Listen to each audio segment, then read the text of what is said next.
नमस्कार दोस्तों, स्वागत है आपका फिजिक्स शाला में। आज की इस वीडियो में हम बात करने वाले हैं unit conversion by dimensional method. मतलब अगर एक ही क्वांटिटी की, आपको पता है कि एक ही क्वांटिटी जो है, कोई भी फिज़िकल क्वांटिटी है, उसकी कई सारी यूनिट हो सकती है, कई सारी अलग अलग सिस्टम में यूनिट दी जा सकती है। जैसे कि लेंथ की कई सारी यूनिट्स हो सकती है, मीटर भी हो सकती है, किलोमीटर हो सकती है, सेंटीमीटर हो सकती है। इसी तरह से फोर्स की दो यूनिट हो सकती है, डाइन और न्यूटन। तो इसी और एनर्जी की यूनिट अर्ग और जूल हो सकती है। तो कई सारी एक फिज़िकल क्वांटिटी की कई सारी यूनिट्स हो सकती है। तो एक यूनिट से दूसरी यूनिट में कन्वर्जन किस तरीके से किया जाए, उसको आज हम स्टडी करने वाले हैं, उसके बारे में आज हम जानने वाले हैं। तो आइए दोस्तों शुरू करते हैं। तो देखिए, यहाँ पर हमें एक चीज़ पता है कि कोई भी फिज़िकल क्वांटिटी अगर दी हुई है, मान लीजिए एक फिज़िकल क्वांटिटी हमें गिवन है, ये एक ऑब्जेक्ट दिया है सपोज़, और इसका मास हमें दिया हुआ है। तो मास अगर मैं लिखूँगा, तो अगर मैं इस मास को ग्राम में भी लिख सकता हूँ और किलोग्राम में भी लिख सकता हूँ। तो अगर सपोज़ इसका मास हमें दिया हुआ है 5 kg, तो मैं इस 5 kg को क्या लिख सकता हूँ, 5000 ग्राम भी लिख सकता हूँ। तो इसका मतलब यहाँ पर ये एक न्यूमेरिकल वैल्यू और ये यूनिट, और ये दूसरे सिस्टम में न्यूमेरिकल वैल्यू और यूनिट। इट मीन्स हम n1 u1 और n2 u2 लिख सकते हैं। n1 u1 ये कैसे लिख रहा हूँ, अगर आपको इसमें कन्फ्यूज़न है तो इससे रिलेटेड हम सबसे पहला वीडियो आप प्लेलिस्ट में जाकर देख सकते हैं, इस चैप्टर की प्लेलिस्ट में जाकर। तो कोई भी फिज़िकल क्वांटिटी को हम अलग अलग यूनिट्स में रिप्रेजेंट कर सकते हैं। तो यूनिट चेंज होने से न्यूमेरिकल वैल्यू भी चेंज हो सकती है। जैसे ये 5 kg है, तो इसमें ये kg यूनिट और 5 न्यूमेरिकल वैल्यू है। 5000 ग्राम, तो इसमें 5000 न्यूमेरिकल वैल्यू है और ग्राम यूनिट है। तो n1 u1 equals to n2 u2 यहाँ पर ये हो जाएगा। तो n1 u1 तो बेसिकली यहाँ पर हमारे पास इस तरीके से हमें दिया। तो ये एक न्यूमेरिकल वैल्यू। तो हमें यहाँ पर यूनिट कन्वर्जन का मतलब क्या होता है, बेसिकली यूनिट कन्वर्जन का मतलब होता है, मान लीजिए कि ये यूनिट हमें गिवन है ना, और हमें ये न्यूमेरिकल वैल्यू निकालनी है। तो हमें बेसिकली n2 की वैल्यू निकालनी होगी। तो हम क्या करेंगे, n1 u1 divided by u2 कर देंगे। सिंपली ये चीज़ हम पैटर्न अप्लाई करेंगे। अब कैसे अप्लाई करेंगे, करना क्या होता है यहाँ पर, अगर n2 जो दिया है, तो क्योंकि ये यूनिट दोनों एक ही फिज़िकल क्वांटिटी के, तो दोनों की डायमेंशन भी एक जैसी होगी। तो आप क्या करो, यहाँ पर डायमेंशन लिख दो, m a l b t c। A b c की कुछ ना कुछ वैल्यू हो सकती है 1 डिवाइडेड बाई m की पावर a, l की पावर b और t की पावर c, और ये 2। m और 1 और 2 रिप्रेजेंट करने का बस ये पैटर्न है कि ये फर्स्ट यूनिट जो पहला सिस्टम दिया उसमें यूनिट दी हुई, और ये डायमेंशन दोनों की एक जैसी ही होगी, बस ये m1 और m2 के अकॉर्डिंग लिखना हुआ है। तो हमें यहाँ बेसिकली n2 की वैल्यू निकालनी होती है, n1 की वैल्यू दी हुई होती है, या बेसिकली आपको n1 और n2 में से जो भी दिया है, अगर आपको n1 दिया है तो आपको n2 निकालना होगा, और n2 दिया है तो n1 निकालना होगा। मेरा सजेशन ये है कि आप यहाँ पर जो आपको गिवन है, जैसे एक यूनिट है, एक फिज़िकल क्वांटिटी की एक सिस्टम में यूनिट दी हुई है, तो वो यूनिट जो गिवन है उसको हम n1 u1 मानेंगे, और जो कैलकुलेट करनी है उसको हम n2 कंसिडर करेंगे। इसको एग्जाम्पल से और आसानी से समझा जा सकता है। तो आइए इसको एग्जाम्पल से बहुत आसानी से समझते हैं। देखिए दोस्तों, क्वेश्चन दिया हुआ है, convert SI unit of energy into CGS unit. अब एसआई यूनिट एनर्जी की होती है जूल, हमें सीजीएस यूनिट में कन्वर्ट करना है। सीजीएस यूनिट एनर्जी की होती है अर्ग। अगर आपको नहीं पता है कि ऐसा सीजीएस यूनिट क्या होती है तो कोई दिक्कत नहीं है, और आपको अगर सीजीएस यूनिट भी नहीं पता है तो भी कोई दिक्कत नहीं है।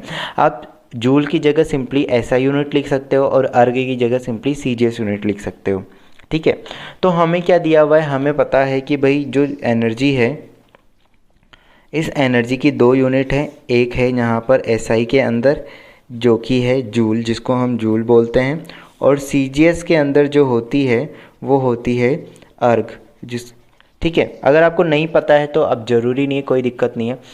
अब यहाँ पर इसको कन्वर्ट करना है, तो कन्वर्ट करने का मतलब है हमें पता लगाना होगा कि 1 जूल में कितने अर्ग होते हैं, ये पता लगाना है हमें।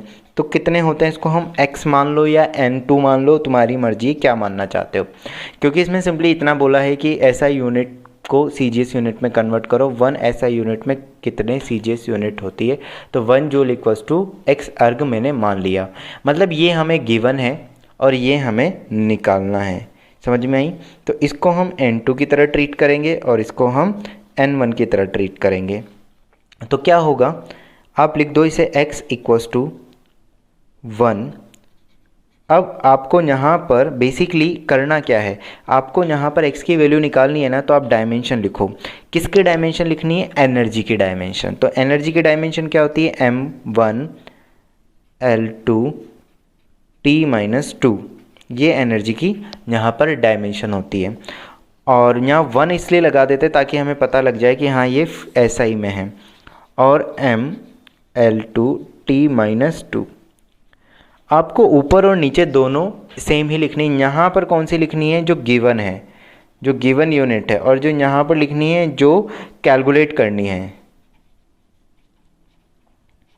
जिसमें हमें कन्वर्ट करना है या जिसमें हमें कन्वर्ट करना है उसको हम लिखेंगे। तो ऊपर गिवन वाली डायमेंशन एक ही होगी, लेकिन अभी यहाँ पर आगे आपको सबसे पहले यहाँ तक लिखना, ये लिखना समझ में आना चाहिए कि ये कैसे लिखा। बहुत आसान सा है, x की वैल्यू निकालनी है ना, तो x की वैल्यू निकालनी है तो 1 जो यहाँ, अगर यहाँ 1 की जगह 2 दिया होता तो मैं 2 लिख देता, अगर 10 दिया होता तो 10 लिख देता, डिवाइडेड बाई।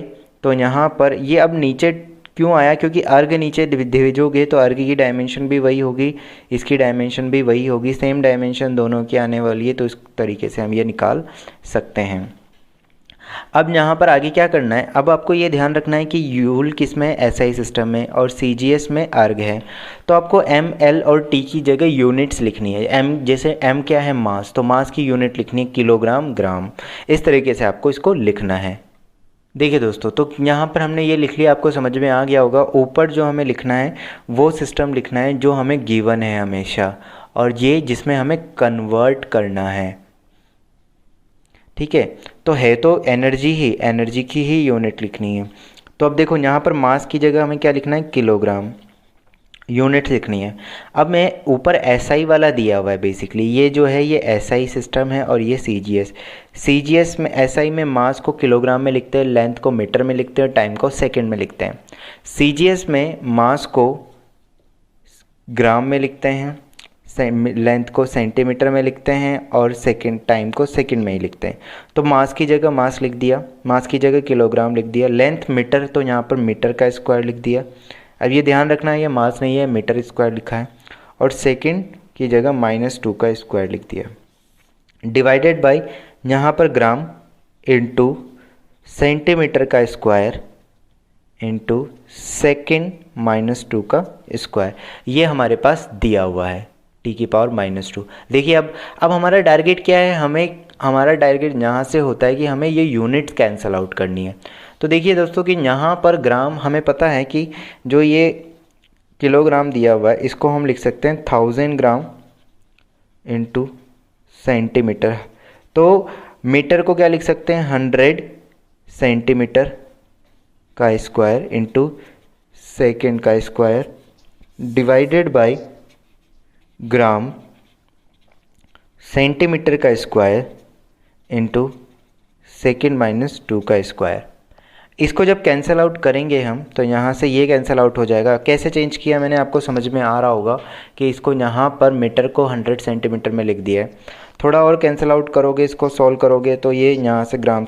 अब ये सेंटीमीटर स्क्वायर, यहाँ पर भी सेंटीमीटर स्क्वायर, पावर है 2 तो ये बन जाएगा 1000 इंटू 100 इंटू 100, क्योंकि स्क्वायर लगा हुआ है तो 100 इंटू 100, बाकी सारी वैल्यूज़ कैंसिल आउट हो गई। तो x की वैल्यू हमारे पास आ गई 10⁻⁷। इट मीन्स हमें एक चीज़ पता लग गई कि 1 जूल जो होता है वो 10⁻⁷ अर्ग के आइडेंटिकल होता है। अब मान लो कि अगर आपको ये नहीं पता होता कि अर्ग CGS यूनिट है तो सिंपली आप क्या लिखते हैं, 1 joule equals to 10⁻⁷ CGS unit, simply ये लिख देते हैं। और किसी को मान लो SI यूनिट भी नहीं पता है तो क्या लिखता, 1 SI unit equals to 10⁻⁷ CGS unit करके हम इसको लिख देते हैं। इस तरीके से हम इसको आगे सॉल्व कर सकते हैं अगर आपको यूनिट नहीं। आपको बस इसमें फिजिकल क्वांटिटी की डायमेंशन पता होनी चाहिए। तो डायमेंशन आपको पता है तो आप उससे रिलेटेड क्वेश्चन को सॉल्व करके लिख सकते हो।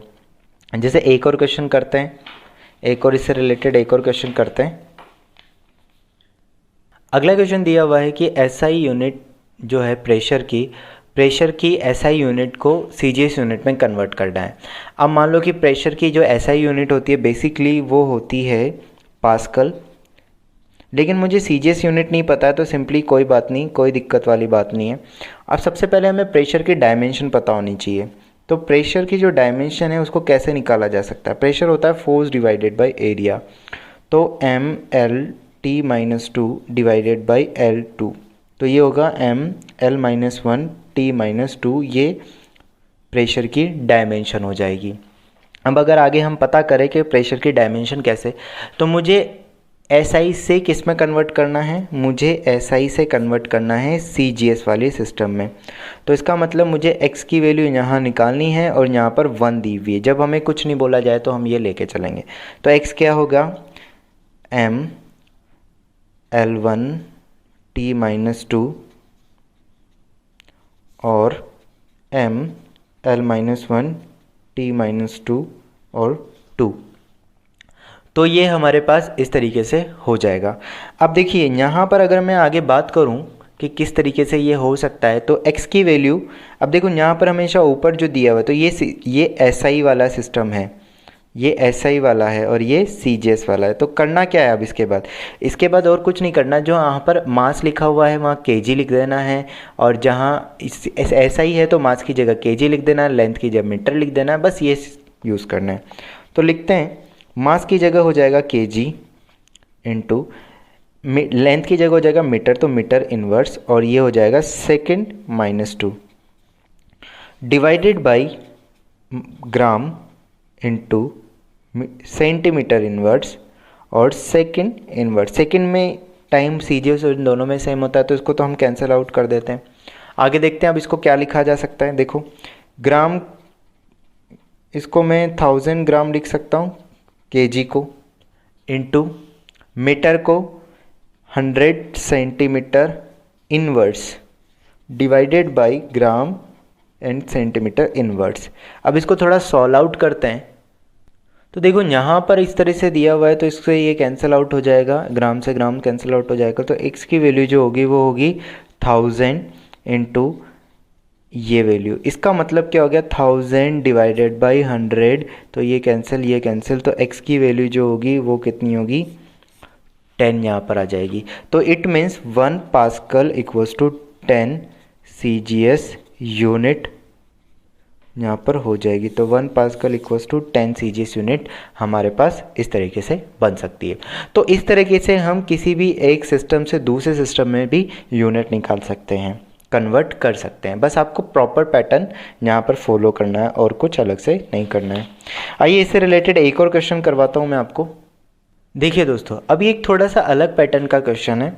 मतलब अभी तक तो क्या होता था कि SI से CGS में कन्वर्ट करें या CGS से SI में कन्वर्ट करें। अब मान लो कि आपके पास दो अलग अलग सिस्टम है। एक सिस्टम तो दे दिया SI वाला और एक कोई नया सिस्टम है। उस नए सिस्टम में तो SI वाले में तो क्या पता है हमें कि मास को kg की, मास की यूनिट kg होती है, लेंथ की यूनिट मीटर होती है और टाइम की यूनिट सेकेंड होती है। अब मान लीजिए कि इस सिस्टम में जो मास है, मास की यूनिट इन्होंने बोल दी, मास की यूनिट 10 kg बोल दी कि मास की जो सबसे छोटी यूनिट है वो 10 kg है, लेंथ की यूनिट है 0.1 मीटर और टाइम की यूनिट है 10 सेकेंड। एक नया सिस्टम अपनी तरफ से दे दिया। मान लो तुमने अपना सिस्टम निकाला और उस पर अपना ये सारी चीज़ें दे दी।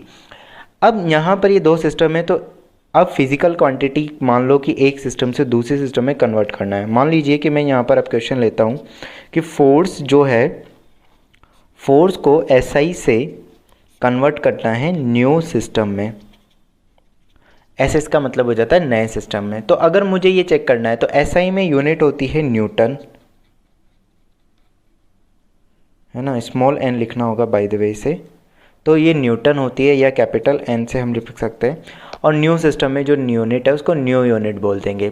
तो मुझे यहाँ पर क्या पता होना चाहिए? फोर्स की डायमेंशन पता होनी चाहिए। तो क्या लिख सकता हूँ मैं? देखो x इक्वल्स टू, इसकी डायमेंशन मुझे पता है क्या हो जाएगी? M L T minus two, M L T minus two, तो M L T minus two, ये वन मैं हमेशा इसलिए लिखता हूँ ताकि यहाँ पर जो गिवन है तो एस आई से कन्वर्ट करना है ना, तो एस आई वाला ऊपर M L T minus two और ये यहाँ पर। तो अब यहाँ पर ये चीज़ हमें लिख जानी आनी चाहिए, x की वैल्यू निकालनी, कितना सिस्टम, x मतलब इस तरफ कितना यूनिट यहाँ पर वैल्यू आएगी, मतलब इसकी एक यूनिट में इसकी कितनी यूनिट आ सकती है वो हमें देखनी है। तो वैल्यूज़ पुट करते हैं।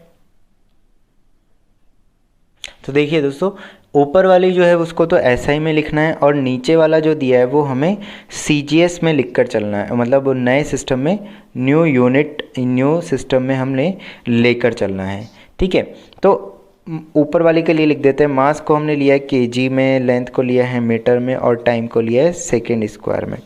सिमिलरली अब नए सिस्टम में हमने जो मास लिया था वो हमने क्या लिया था, मास 10 kg, लेंथ 0.1 मीटर और टाइम को 10 सेकेंड।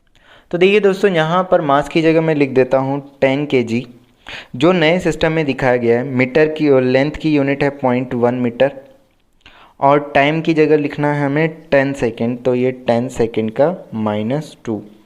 अब थोड़ा इसको सिंप्लीफाई अगर करते हैं तो देखिए kg इंटू kg से kg कैंसिल आउट हो गया, मीटर से मीटर भी कैंसिल आउट हो गया, तो यहाँ पर बचेगा second -2 divided by 10 into 0.1 into 10 की पावर -2 और माइनस सेकेंड स्क्वायर। क्यों? क्योंकि ये -2 इस पे भी है और इस पे भी है, तो ये इससे कैंसिल आउट हुआ। x की जो वैल्यू आ गई वो आ गई 1 डिवाइडेड बाई 10 इंटू 0.1 इंटू 10 की पावर -2। इस 0.1 और 10 से कैंसिल आउट होगा तो ये बचेगा सिर्फ 10 - 2, तो x की जो वैल्यू आ गई वो आ गई 100। It means 1 newton equals to 100 new unit. ठीक है, तो 1 न्यूटन में कितने न्यू यूनिट हो गई 100। तो हम इसको ऐसे भी बोल सकते हैं 1 new unit equals to 1/100 newton. तो ये इस तरीके से हमें कन्वर्ट करना आ गया। तो यूनिट कन्वर्जन में बस यही चीज़ें आपको देखनी है कि आपको ये पता लगना चाहिए जिसमें आपको जिससे कन्वर्ट करना है, जिसको कन्वर्ट करना है उस सिस्टम में ऊपर रखना है और जिसमें कन्वर्ट करना है उसको नीचे रखना है। ऊपर नीचे डायमेंशन एक ही जैसी होगी, क्यों? क्योंकि सेम फिजिकल क्वांटिटी को ही यूनिट कन्वर्जन एक फिजिकल क्वांटिटी का ही होता है। दो अलग अलग एक फिजिकल क्वांटिटी से किसी दूसरी फिजिकल क्वांटिटी में यूनिट कन्वर्जन नहीं हो सकता। ठीक है ना, आप मास को टाइम में कन्वर्ट नहीं कर सकते, है ना। मास की फिजिकल क्वांटिटी, मास जो एक फिजिकल क्वांटिटी है उसको केजी से ग्राम ही बोल सकते हो, सेकंड नहीं बोल सकते, मिली सेकंड नहीं बोल सकते।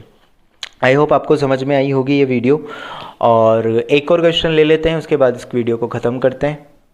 देखिए दोस्तों, आपके सामने एक ये नया कुछ दिया हुआ है SI, ये और एक नई सिस्टम दिया हुआ है जिसमें मास अल्फ़ा केजी लिया गया है, लेंथ बीटा मीटर लिया गया और टाइम को y सेकेंड बोला गया है। हमें यहाँ पर बताना है कि यहाँ पर अल्फ़ा, बीटा और y ये जो दिया हुआ है उसको हम ये सिस्टम दिया हुआ नया सिस्टम, तो हमें मोमेंटम की SI यूनिट को न्यू सिस्टम में कन्वर्ट करना है। तो कैसे कन्वर्ट करेंगे? सिंपल सी चीज़ है, यहाँ पर 1 ले लीजिए और यहाँ x, इस x को हमें पता करना है, तो हमें इसकी यूनिट डायमेंशन पता होनी चाहिए। तो मोमेंटम की जो डायमेंशन है वो होगी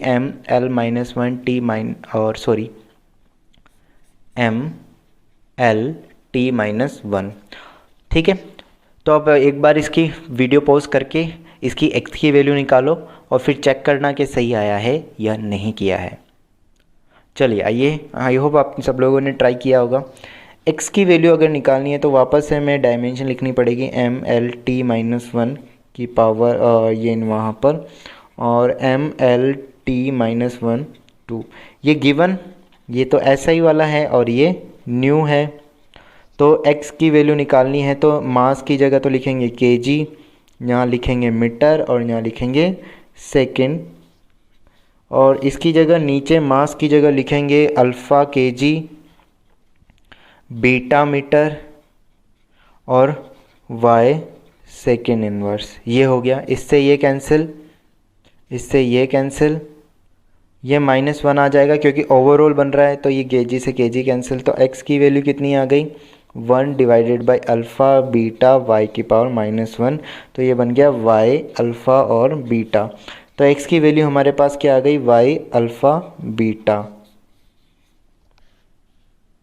अल्फ़ा बीटा हमारे पास आ गया। इसका मतलब हमें एक चीज़ पता लग गई कि 1 SI यूनिट इक्वल्स टू कितनी हो जाएगी, y divided by alpha beta new unit. बस ये करना है। तो आपको डरना नहीं है, इससे बिल्कुल भी नहीं डरना है। आपको जो सिस्टम दिया हुआ है उसके अकॉर्डिंग आपको यहाँ पर वैल्यूज़ पुट करते रहना है बस, और अलग से कुछ नहीं करना है। आई होप आपको वीडियो समझ में आया होगा। अच्छा लगा है तो इसको लाइक करना, अपने दोस्तों के साथ सब्सक्राइब कर शेयर कर देना, और अगर आपको कुछ भी डाउट है तो आप इसमें कमेंट में बता सकते हो। मैं ट्राई करूँगा उन डाउट्स को सॉल्व करने का, और अगर ज़रूरत पड़ी तो उस पर एक वीडियो भी बना दूँगा। तब तक के लिए धन्यवाद।